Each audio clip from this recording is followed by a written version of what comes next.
Hey, family member. I'm talking to some siblings today. Hello, and welcome to the first episode of season 6 of our Parallel Paths, a future for my loved one with a disability and for me. My name is Gerry, Dr. Geraldine Arango Dealey, and this podcast is about just what the title says, the parallel paths of family members and their loved ones with intellectual disabilities. I'm a parent myself, and I always have questions. So let's nurture and support ourselves as we nurture and support our loved ones with intellectual disabilities. There's more than one path, more than one future to talk about, and that's why we're here. Listeners, I promised you that I would continue to interview siblings as part of the podcast. As a mother of two, one of whom has an intellectual disability diagnosis and some health issues, I'm really interested in learning about how to support my own daughter now and in the future to be able to assume what I hope she'll accept as a larger role in her younger brother's life when I'm gone or incapacitated. So far on the podcast, we've heard from siblings Eric Gall of Empowering Ability, Suzanne Munch of Melmark, Emily Hall of the Sibling Support Project, and my own daughter, Nick's older sister, Courtney. Today, Courtney joins me again to talk with Dr. Meghan Burke, professor of special education at the University of Illinois at Urbana-Champaign. Courtney and Dr. Burke have some things in common. They're family members on the parallel path and members of the club sandwich generation. Before we start, let me give you a little context for today's conversation. If you're in parent mode like me, I'm guessing you spend some time or a lot of time in what happens when I'm gone mode, like I do. Since you and I may have realized that in a perfect world, parents die first. That's how it's supposed to go, though it doesn't always go that way. We may be leaving typical brothers and sisters to some degree of caring for their adult brother or sister with a disability. According to the data from the Sibling Support Project, there's some 32 million people with cognitive disabilities and or mental health concerns in the U.S., as well as those with special health concerns. Most of these people have typically developing brothers and sisters. These siblings are too important for us not to consider now, if only because brothers and sisters will be in the lives of their loved ones with intellectual disabilities longer than anyone, likely longer than us, their parents. Emily Hall of the Sibling Support Project and Courtney had a really good conversation back in season 3. But after the episode, Courtney said that she hadn't really thought about her role as sibling and heir apparent all that much. After all, she and Nick are, relatively young, and she has a lot going on herself. And she felt like she really didn't know what to talk about. And you know what? A sib may not be the only family member wondering what to talk about. Because parents often have been through a lot supporting their adult children with a disability themselves. So passing the baton may feel like it's too soon, or what would I even pass on? Or how can I pass on all that it has taken me decades to learn?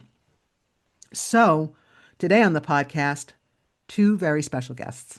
Dr. Meghan Burke, professor of special education, sib and mother of 3, and my own darling daughter, Nick's sister Courtney, veteran, college student, mother of 2. It's great that you are both here. I'm so happy to see you both. So let me stop for a bit and ask you, Meghan, how would you like to introduce yourself on a podcast with a name like Our Parallel Paths?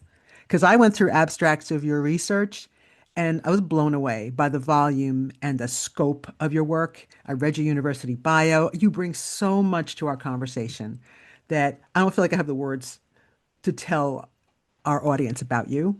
What would you like us to know, especially including stuff with you and your sib? Oh, thanks. That's such a nice introduction. I mean, you think you summed it up well. My kind of professional and personal life is very much intermixed. I have a 31-year-old brother with Down syndrome. I'm actually the oldest of five. I never talk about the other sibs, but so I have one with Down syndrome. The others don't have disabilities, and then I have an 11-year-old with autism. So I have kind of the parent and the sibling perspective, and obviously got into the field because of my experience with my brother, which has really guided my research and informed the work that I do. And now, as a parent myself, I think it's only helped to make my work a lot more meaningful in the community. And so I feel really fortunate to get to wear kind of multiple hats, if that makes sense. I love that you said you're feeling fortunate to do that, you know, because it's kind of life, but it is life with, kind of extra layers in the club sandwich there. Yes. And so thank you. As a parent, it's like, okay, that's kind of good news to me. Oh, yeah. And Courts, Hi. I'd like to, I've talked about you on episodes. You've been on an episode. So listeners know a little bit about you, but tell us a little bit about yourself anyway. And you, the family, the Nick, whatever. Okay. So as you said, I am a veteran. I kind of left home for a little bit and got to see the world. And I was out of kind of out of Nick's life for a little bit, with the exception of phone calls. Um, and now within the last 2 years, I moved to Maryland. So I'm about 2 hours from him, I guess, at this point. Um, so I am kind of learning how to be part of Nick's life in an adult way, and now getting kind of back into the groove, and now learning what I need to be looking forward to and looking at in the future of life with Nick, and also just getting to be his sister. So Yeah. yeah, Yeah. I'm very lucky that I get to be this close by, but still get to kind of live my own life. And my two children are now living and getting to know Uncle Nick and all that good stuff too. And it's always just kind of been for my daughter, my oldest daughter, she's 5. She loves her Uncle Nick, and she's kind of gotten. I'm sort of rambling here. I'm so sorry. No, no, no, no. um, I So my oldest daughter is getting to know her Uncle Nick, and kind of hasn't really asked any questions about why Uncle Nick is different. And it's kind of cool to just see that she sees him as just Uncle Nick, and it's not anything different or anything like that. So Mhm. Do you feel like, how do you feel about like the day that that question comes is how come he's so hard to understand or how come, it's sort of a question that I've been asked before. Like growing up with Nick, it was like, yeah, why is Nick kind of different from friends that I was at school with and all these things? So it's a conversation I think I'm pretty well prepared for. And I think she is going to be pretty understanding, and just she might have questions, but overall she just loves her Uncle Nick, and she's like, oh, okay, this he's just a little different, not a big deal. okay, okay. Um, well, I think on that note, I'd like to ask both of you just a sort of general overarching, nothing to do with any separate from your roles as caregiver potential people, but more as your role as siblings. What do you wish for your siblings' lives in general? Megan, actually, what's your brother's name? Ryan. Ryan. Okay. What in general do you wish for Ryan's life, for Nick's life, apart from your role in it? Do you want me to answer it first? I can. Okay, sure. Yes. Okay. Yeah, I guess, it's funny the way you asked that question, because I've really been pushing myself with my son and with my brother to think more like it's not what I want for their lives, it's what they want for their lives. You know what I mean? Hmm. So it's more like, what does Ryan want in Okay. his life? That's what I hope for him. Because what I may want, for him to work more, move out of the house, is not necessarily what Ryan wants in his life. And Hmm. so, I really want him to achieve what his goals are, which, according to him, as of right now, are, to have meaningful work, to have friendships, to have a lot of fun to travel, to, get to do things a little bit more independently. But like, I would like him to kind of move out and be more independent. Right now, he still lives at home with my parents. He doesn't want to move out. So, there's a really good example of like what I wish for him is not the same thing that he wishes for himself right now. Um, but yeah, I think, that those are kind of the key things for him. Okay, okay. Thanks for fine-tuning that a little bit because when I think about it, I kind of sort of assumed with like it informs a bit of what you guys know about each other, but it's true. There really are two different things at play here, Hmm. and that's important to keep in mind. So, Courts, let me ask you it that in that way as well. When you think about what you want for Nick, um, what do you feel like Nick wants for himself, and is there overlap? Do you see something different, you know? So, right now, Nick is kind of living on his own with his friend, and he has a job that he seems like he really likes. And Nick has had, for our entire life, he's kind of had a more active social life than I do. So at this point, I kind of want for him to just continue doing what he loves and kind of continuing on the path of independence and getting to, stick with kind of living with his, best friend Daquan and all these things. So right now, I'm just hoping to kind of continue what he's already doing and being able to maintain that even kind of as you get older and all these things, and maybe you can't step in as much. But it's a daunting task Yeah. because Yeah. because I am an hour and a half or 2 hours away. So I can't, fill in the same way that if, a staff member calls out, then you've been able to kind of just be like, okay, yeah, I can take over and I can go do whatever.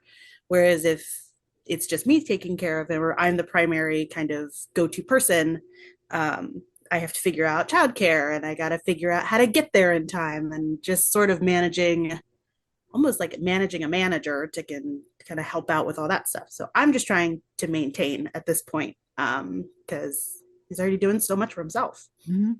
And do you think that, do you think from, sitting here watching it all these last couple of years, do you think there's something to add on for him, or do you think that it's working for him at this point? Or again, I know you're not here in the day to day, but But I mean, you and I talk pretty much every day, maybe every other day. So I do feel like I'm pretty involved in the nick of it all.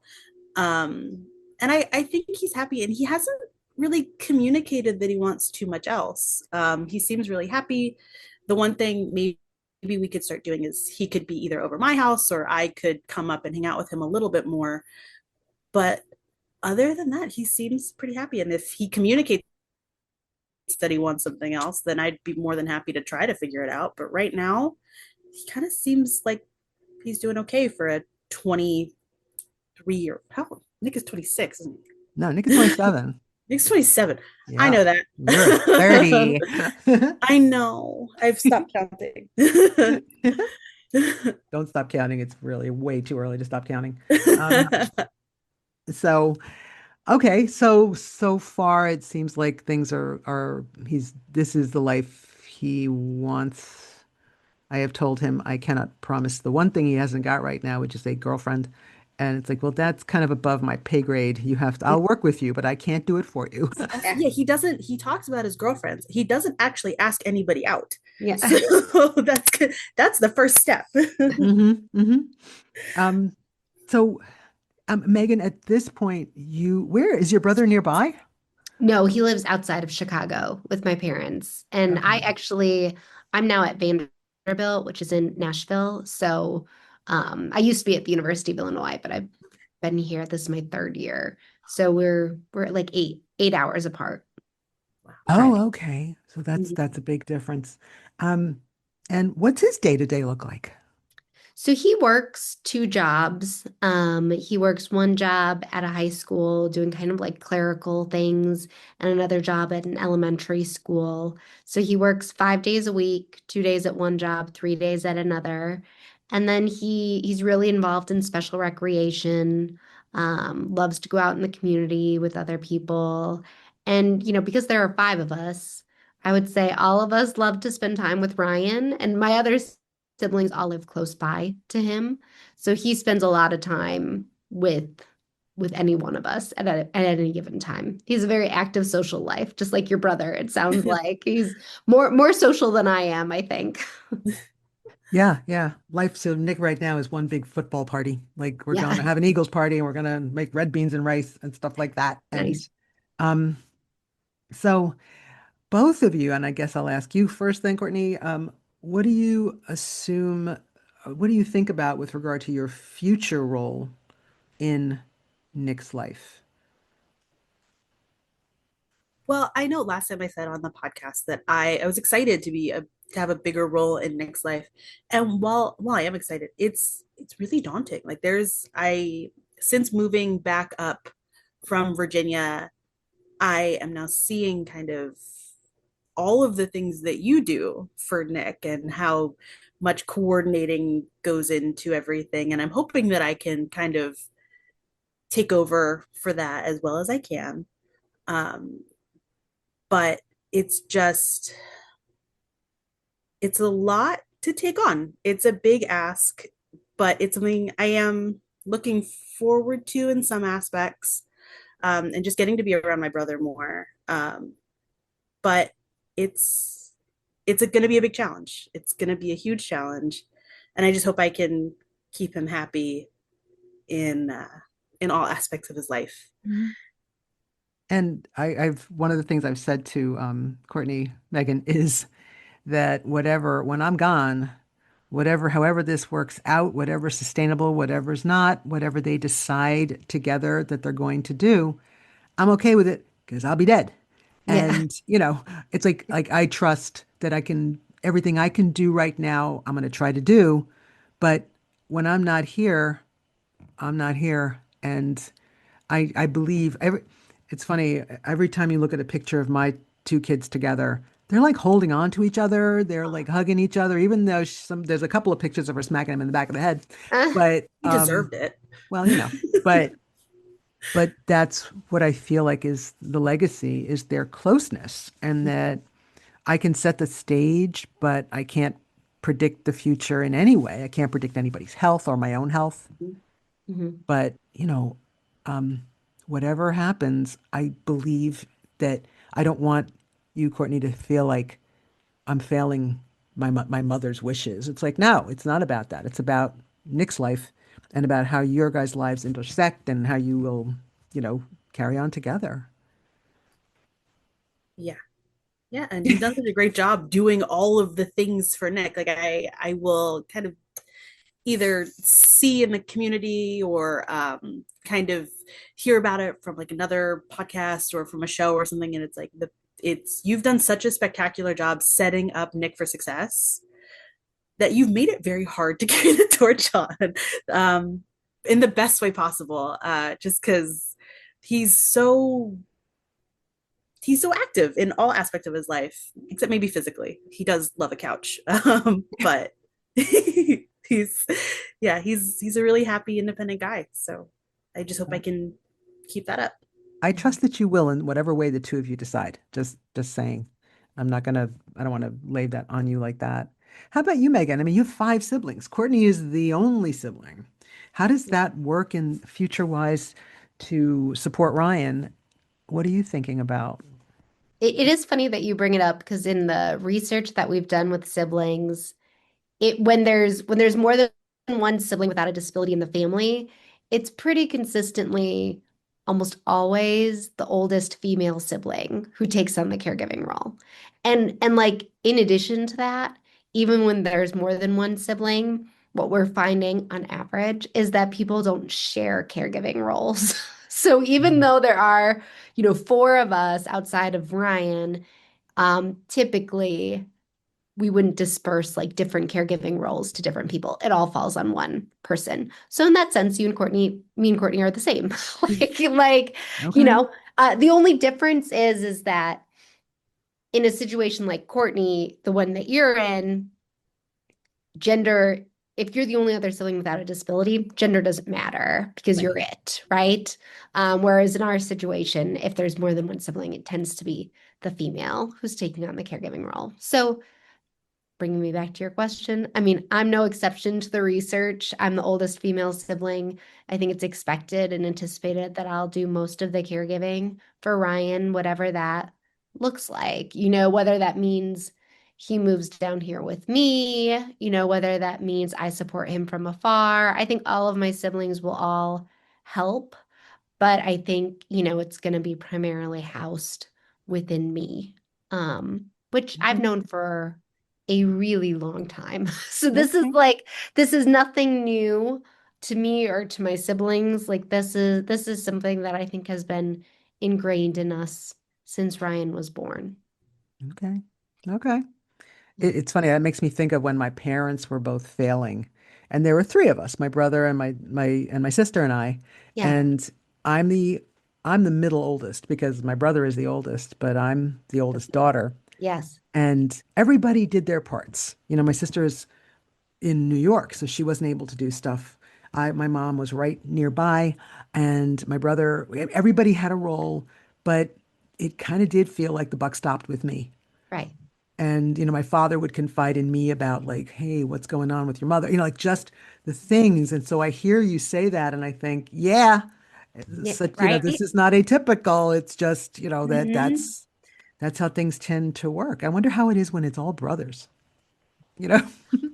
Yeah, that would be interesting. I don't know. The one of the problems in sibling research is that most of our research is with what we call like convenience samples. Hmm. And so it's siblings, typically the oldest female sibling, who has like a really warm, positive relationship with their brother or sister with a disability. And that sibling is connected to the Sibling Leadership Network or the Sibling Support Project. And they want to participate in research because they have this really positive experience. So, but brothers, we don't get many brothers participating in research.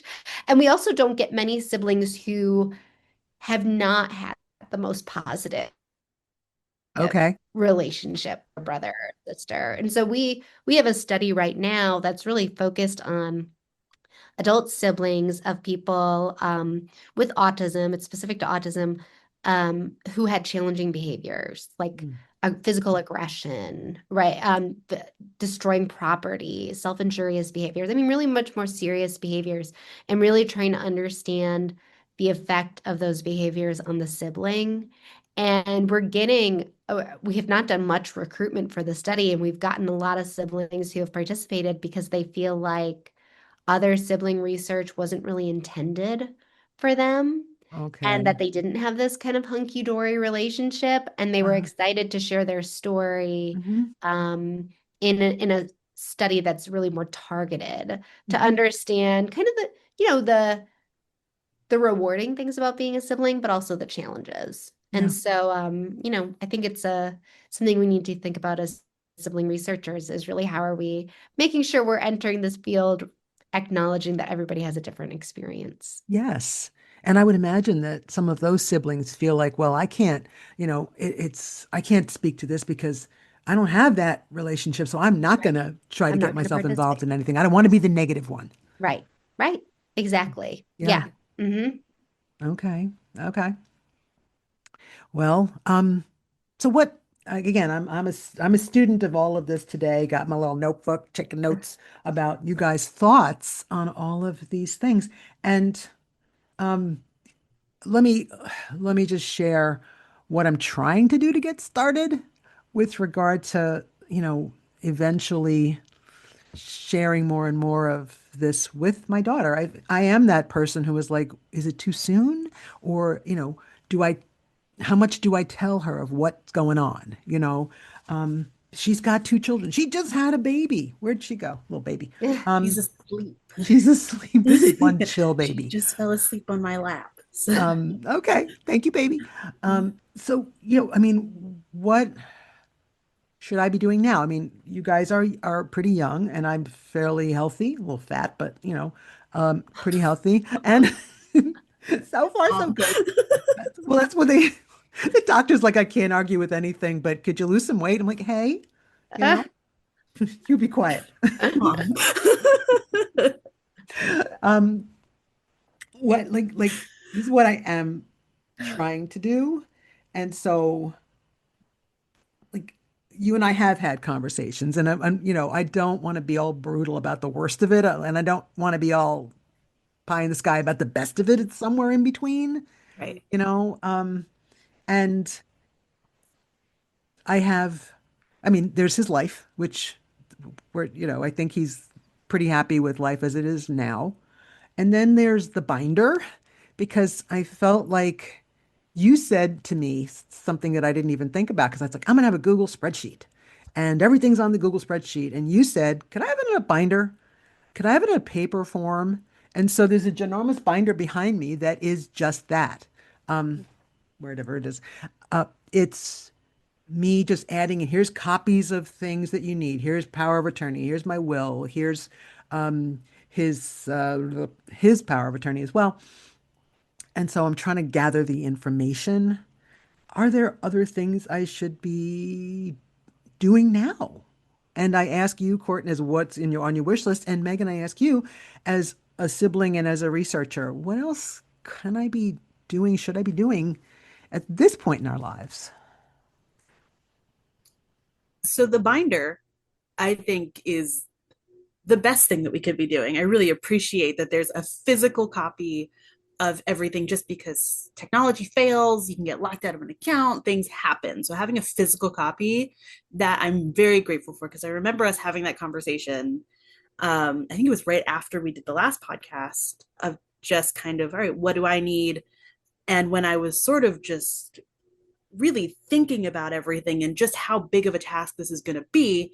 And because, I'm not in the world of special education or I'm not working with any kind of organization with people with intellectual disabilities. So I'm really kind of entering this as almost an outsider with just a foot in the door. Like I don't kind of understand the way that you might be getting money from the government for grants or money from whatever organization. Like I really am going to go into this and I'm kind of taking notes as best I can right now, but having everything in front of me, it's going to make it, I hope, a little bit easier to just kind of organize my thoughts, and just be like, okay, I physically have this in my hand, and then oh, I need to page through this and get whatever else.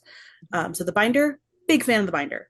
And then just in a phone call or whatever, when we are talking pretty regularly, and just keeping me in the loop of like, oh, well, he's working with this person today, but this person, we've been working with him for a little bit, but we're not really sure how it's working out, or whatever it is. Just keeping me in the loop for all of these different things has been really helpful. And I feel like even though I'm not necessarily around all the time, I'm still part of it, which I really am grateful for. And it makes the future a little bit less daunting just because I'm not going in completely blindsided with all these things.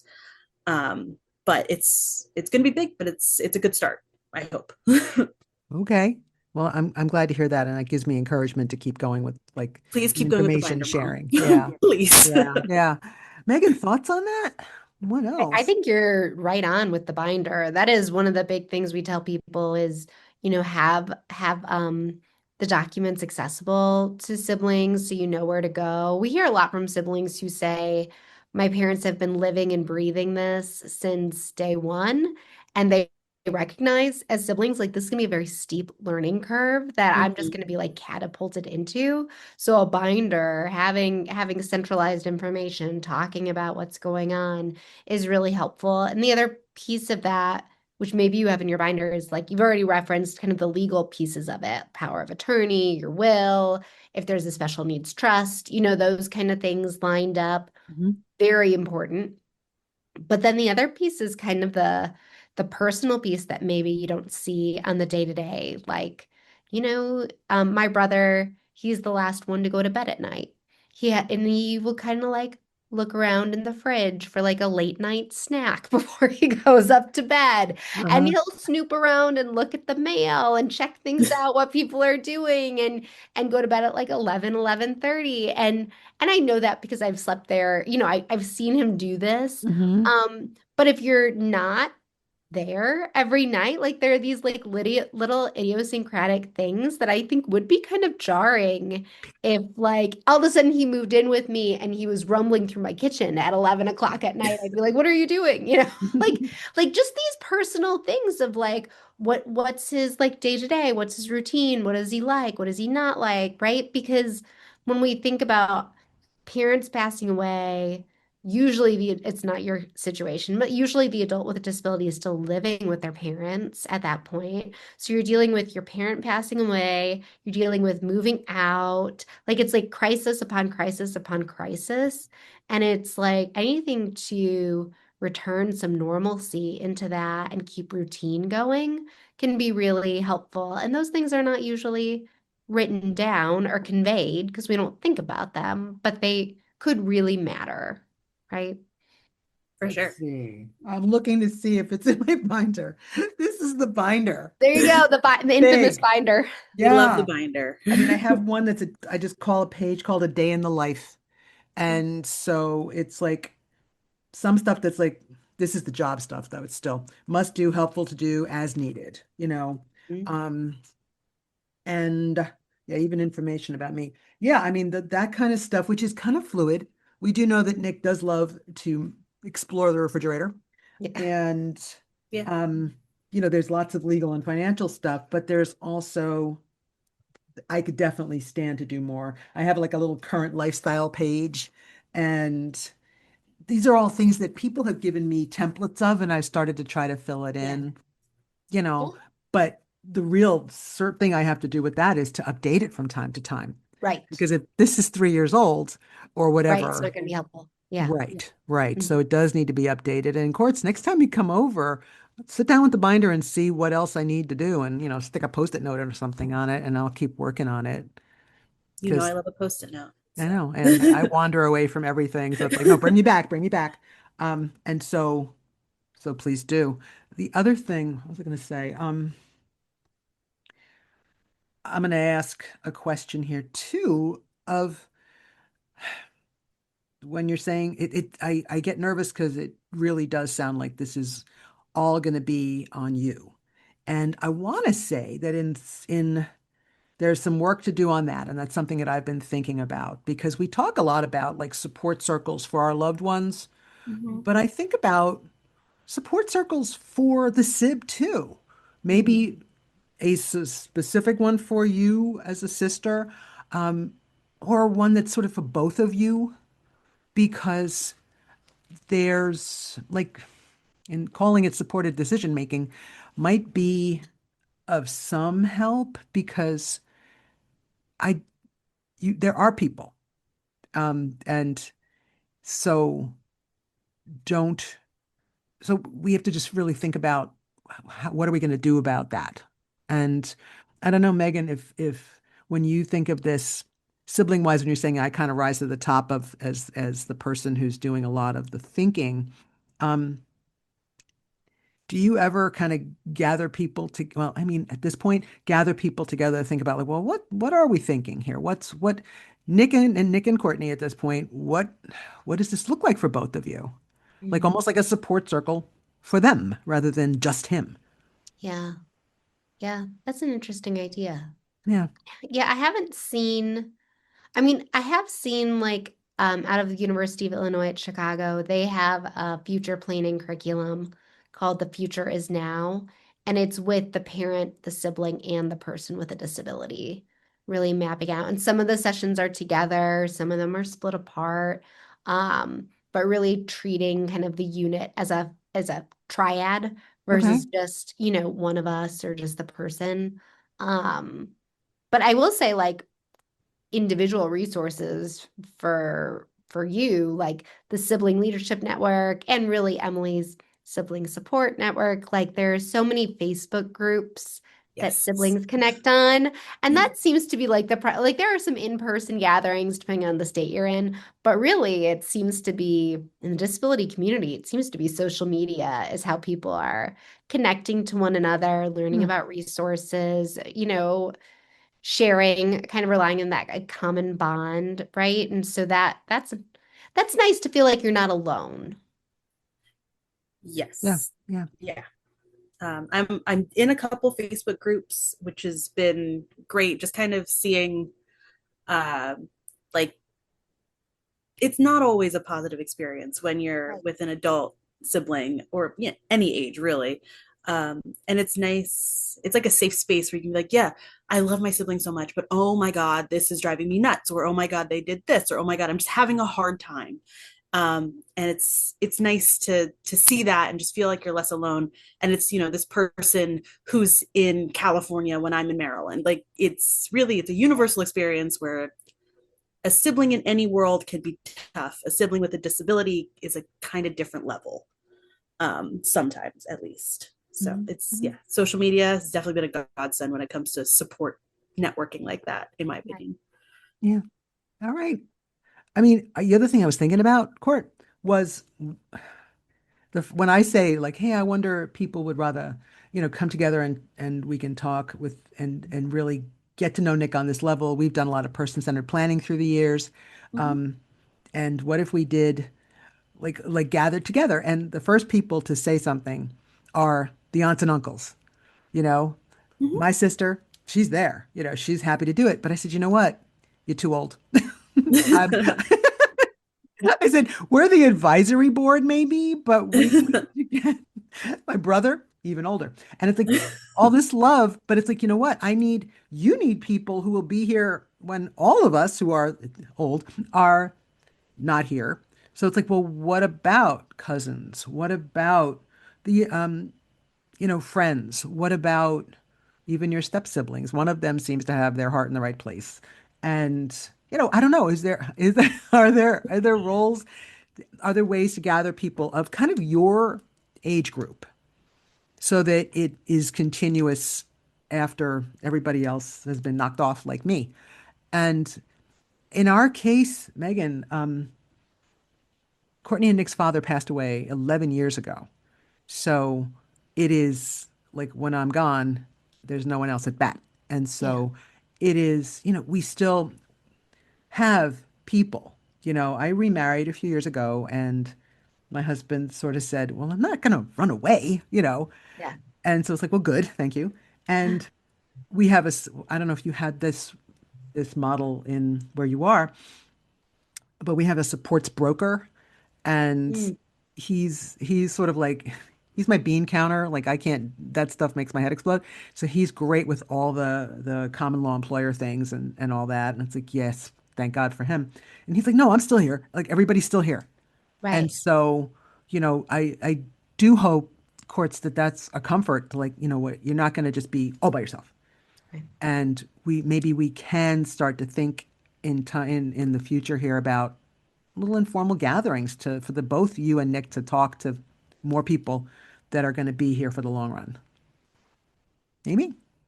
Yeah, I that would definitely be helpful. And it's nice that because people have kind of stuck with us for so long, I already know so many of the people that Nick works with. So it's not like I'm kind of reintroducing myself and have to do all these things. And because I don't have any, like, I've got, a cousin, but we're not particularly close. So it really is going to mostly fall on me. And luckily I have a supportive husband, who's gonna, he's always trying to figure out kind of what the nick of it all is and how to kind of help out and what our future is going to look like. And I'm like, I think we're okay right now, but getting to know what the future is going to look like is definitely going to be helpful. And maybe getting him in on one of those gatherings so that he gets to know all the people that works with Nick and all those Mhm. things. Because I know Bradley Beck. I've known him for as long as he's worked with Nick at this point. Um, so it's not too scary, but getting the spouses in, I think, is also really important. Is there research out there on the sibling laws who are Yeah. like, I married into it, and what does that mean? Yes. So we've had some research. We did one study with siblings and looked at female and male siblings of people with disabilities compared to the general population and found that there's no effect on when you marry, how often you divorce, and when you have kids if you're a male sibling. But if you're a female sibling, like me and Courtney, what we found is that female siblings of people with disabilities compared to females in the general population who do not have siblings with disabilities get married significantly later in life, have children as a result of that later in life, and divorce less often. And so we have like two kind of competing theories, and there's probably maybe lots of other reasons why this is happening. One that I think is very common and that you see in the like SibNet groups is the sibling test, right? Like female siblings more likely to be the future caregiver, and we're pickier. We're going to make sure that we're like picking the right person, right? We're a package deal. We're like really screening the person. With my brother Ryan, we call it the Ryan test. All of us are screening potential partners to see if they get along, not just with us, but with Ryan. Hmm. And so, yeah, maybe that process takes a bit longer, but then, knock on wood, our relationships are less likely to divorce because we've picked, a good one, right? So that's it from one side. On the other side, we've done a few studies in siblings in law and have found like, yes, I remember being screened. I remember having a sibling test. I understand they're a package deal. And a lot of siblings in law feeling like, I know that this is important, but I don't feel I'm as included in the decision making as I should be. Like feeling like if this is a package deal and Ryan's going to come and live with us or whatever, I should be part of the decisions, not just the biological siblings.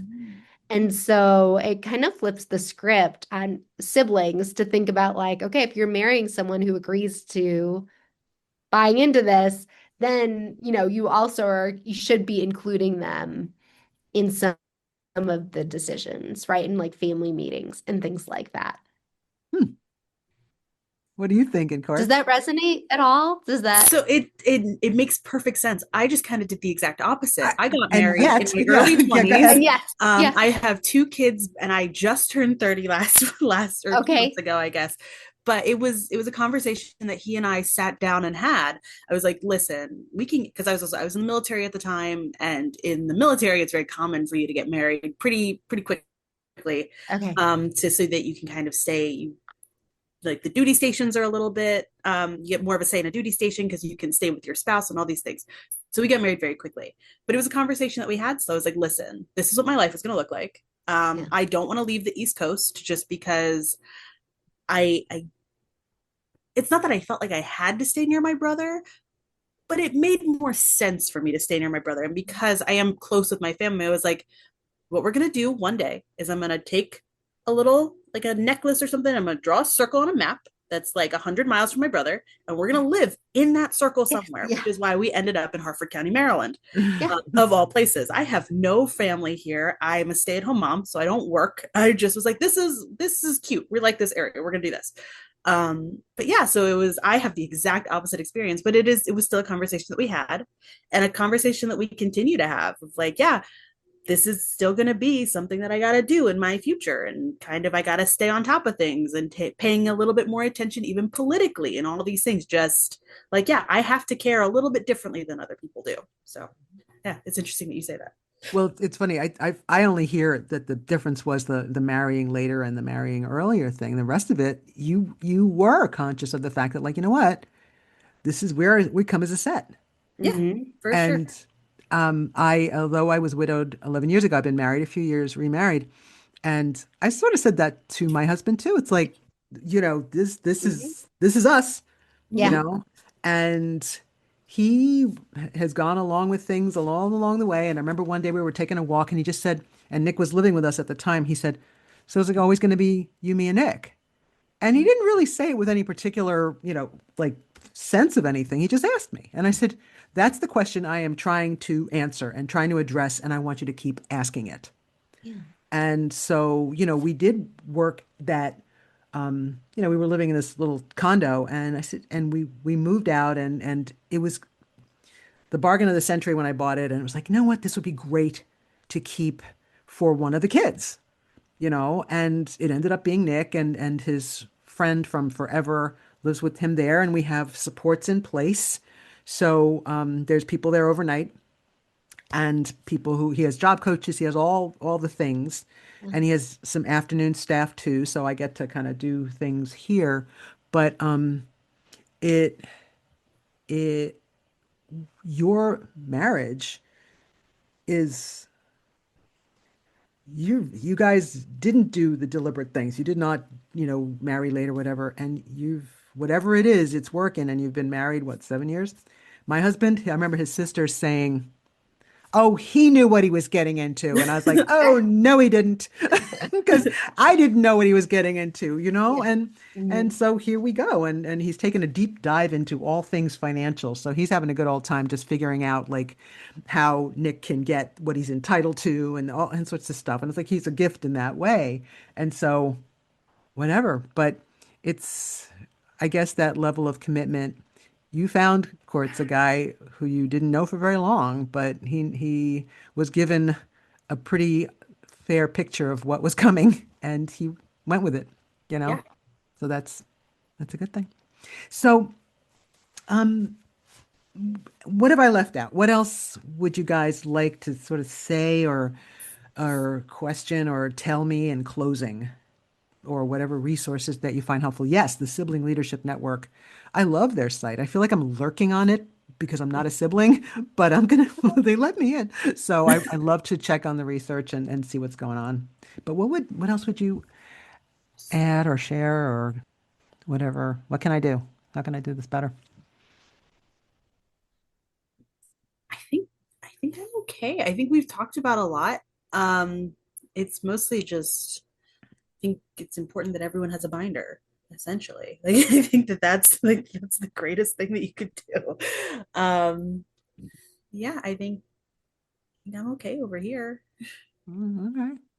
And Megan, your thoughts as sibling, as parent, as researcher, um, I everything. mean, I definitely would also say, in terms of resources, the ARC also has a sibling group and has some great future planning resources. So that would be another great place to go. But I think the only thing that we've kind of alluded to, but should probably just be said explicitly, is, you know, conversations, ongoing conversations. It's so clear to me that you guys are constantly communicating and things like that. But we've found a lot in the research that some parents don't want to talk about the future, and siblings feeling like they're bringing it up, the parent doesn't want to talk about it, or siblings don't know how to bring it up because talking about mortality is a really, nobody wants to talk about that typically, right? And so, but it's really important to be open and honest and continually talking about these things because, like you said, like no one can predict the future. So you, even if you have one conversation, it's not enough. You have to keep having the conversation because things change. Mhm.